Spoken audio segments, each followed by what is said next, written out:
La historia de la Inquisición. Serie documental.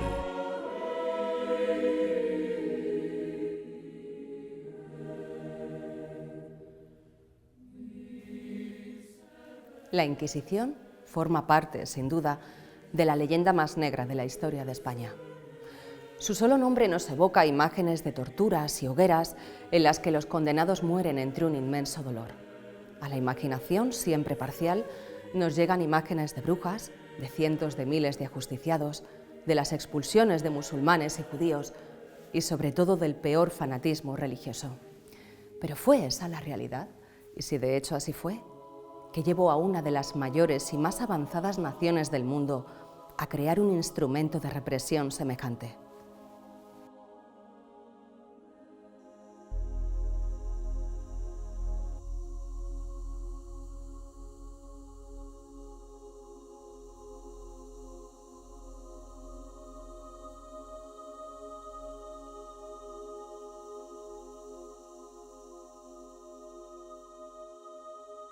Para llegar a comprender su verdadera dimensión en la historia, las primeras preguntas que debemos hacernos son: ¿cuándo se creó la Inquisición? Y sobre todo, ¿para qué?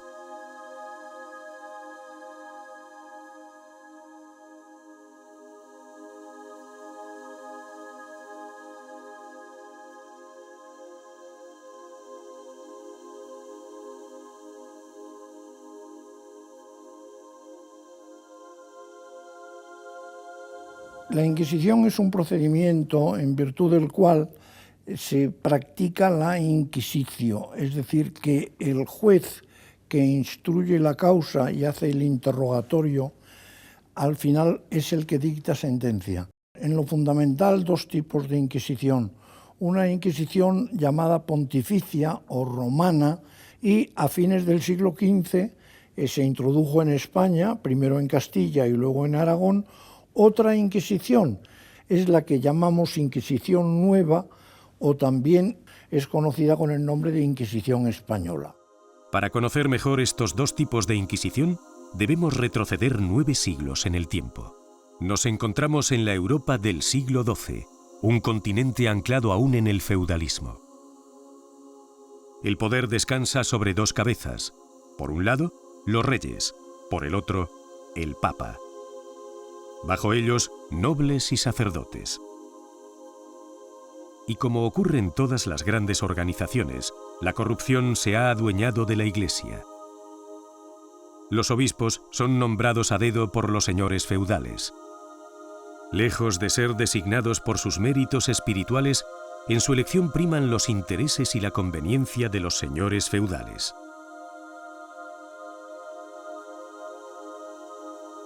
Entre los sacerdotes es práctica común, a pesar de la prohibición expresa de la Iglesia, el vivir amancebados. Además, estos mismos sacerdotes acumulan grandes riquezas. Ambas prácticas distan mucho de los preceptos de castidad y austeridad que promulgaban los primeros cristianos.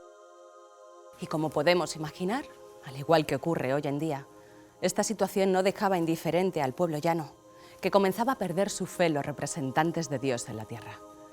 Dentro de la propia Iglesia, las alarmas sobre estas prácticas irregulares llegaban a oídos del propio Papa, Gregorio VII, que para paliar esta situación comenzó a poner en práctica una reforma profunda en el seno de la Iglesia, que además de intentar erradicar la corrupción, limitaría el poder que los reyes tenían sobre la Iglesia.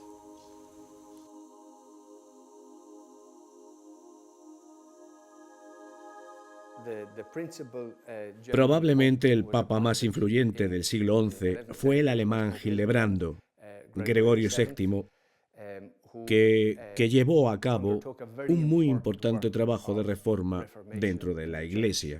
Probablemente uno de los aspectos en los que más destacó fue su voluntad de separar Iglesia de Estado. Propugnaba que los cristianos pudieran manejar sus propios asuntos y que el Estado, a su vez, también pudiera organizarse con independencia. Hizo también hincapié en el cumplimiento de la disciplina del celibato. Además, atacó de forma contundente la corrupción de tipo financiero dentro de la Iglesia, hizo un gran trabajo en ese aspecto. Tal fue su voluntad reformista de las viejas estructuras que llegó a excomulgar por 2 veces durante su vida al emperador Enrique IV, lo que ciertamente era arriesgado e incluso peligroso en la época. Mientras el Papa Gregorio trataba de reformar la Iglesia desde dentro de su propia estructura, existían también comunidades de religiosos más aisladas de los centros de poder que observaban el grado de degeneración que se extendía como un cáncer dentro de la Iglesia y que decidieron plantear sus propias soluciones al problema. Así nacieron las órdenes religiosas de la Cartuja y la del Císter. Pero junto a estas corrientes reformadoras nacieron otras que no fueron tan bien vistas por las autoridades eclesiásticas y que por ello recibieron el nombre de herejías. Estas corrientes heréticas, hartas de la vida pecaminosa de los sacerdotes y de la acumulación de riqueza entre los miembros del clero, buscaban retornar al espíritu de las primeras comunidades cristianas. De hecho, una de ellas, la de los valdenses, cuestionaba algunos dogmas de fe, tales como la veneración a la Virgen María, la existencia del purgatorio, el bautismo, la confesión, y llegaban a cuestionar la utilidad de la Iglesia misma como institución. Otra corriente, los arnaldistas, llegaron a cuestionarse la utilidad del sacerdocio y de los propios sacramentos. Su líder, Arnaldo, fue condenado y quemado en la hoguera acusado de herejía, y sus cenizas fueron arrojadas al río Tíber, en Roma. Esta condena a muerte sería un claro precedente de las condenas que la Santa Inquisición llevaría a cabo durante los siglos posteriores. El papado, consciente del peligro de la proliferación de estas corrientes renovadoras, decidió eliminar muchas de ellas, condenándolas como herejías y persiguiéndolas. Se detuvo a los promotores de estas nuevas ideologías y se les dispuso a ser juzgados conforme a la ley.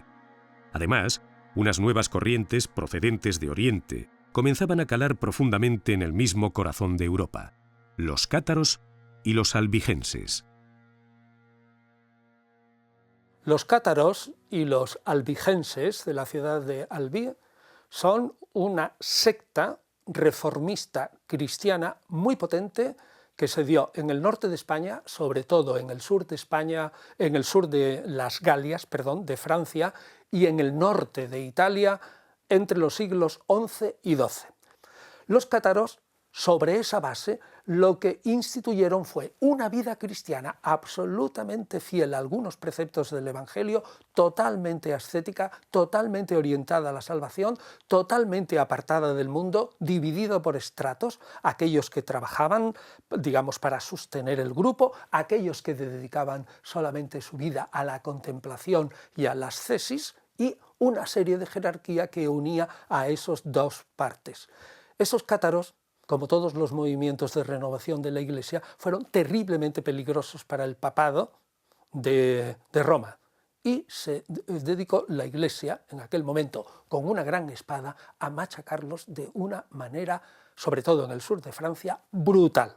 Y fue Simón de Montfort el que entabló una auténtica guerra, y el legado papal fue el que dijo: matad a todos los cátaros, aunque sean niños o no niños, aunque sean en ciudades de gran mayoría cátara, a todos, que Dios sabrá reconocer quiénes son sus ovejas y cuáles no. O sea que fueron los cátaros un enorme peligro que podían haber disociado la Iglesia sobre la base del ascetismo y la reforma de la Iglesia misma. El catarismo tuvo su seno principal en la región del Languedoc francés, desde donde se extendió rápidamente por todo el sur de Europa.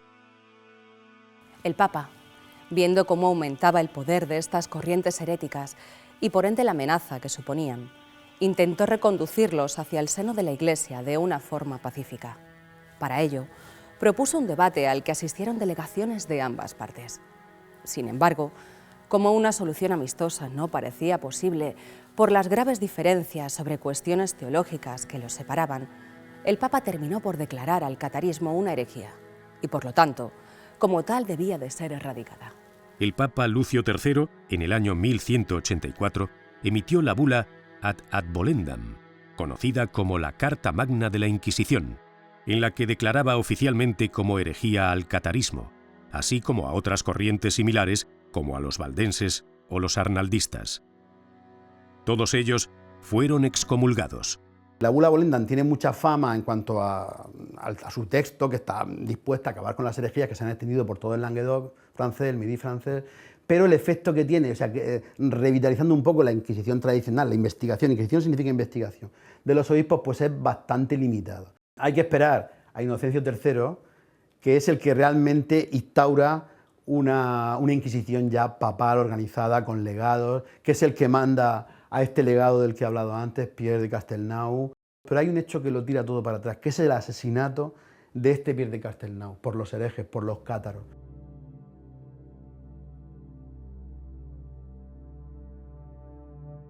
Esto hace que Inocencio III, que el Papa ya monte en cólera,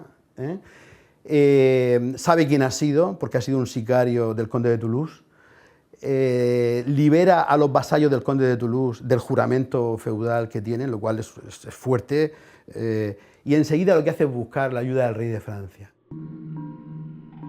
Este asesinato sería el detonante definitivo para la creación de la Inquisición, pero aunque se produjeron quemas de herejes esporádicas en algunas ciudades, la pena de muerte no estaba específicamente recogida en esta bula, salvo en casos de manifiesta obstinación o reticencia del culpable.